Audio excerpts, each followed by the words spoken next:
இயற்கையை வியக்கிறேன், எட்டாத உயரத்தில் நிலவை வைத்தவன் யாரு?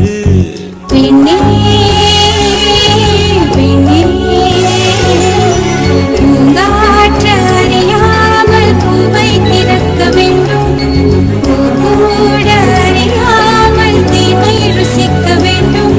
ஆனா உலகை ரசிக்க வேண்டும் நான் உன் போன்ற பெண்ணோடு.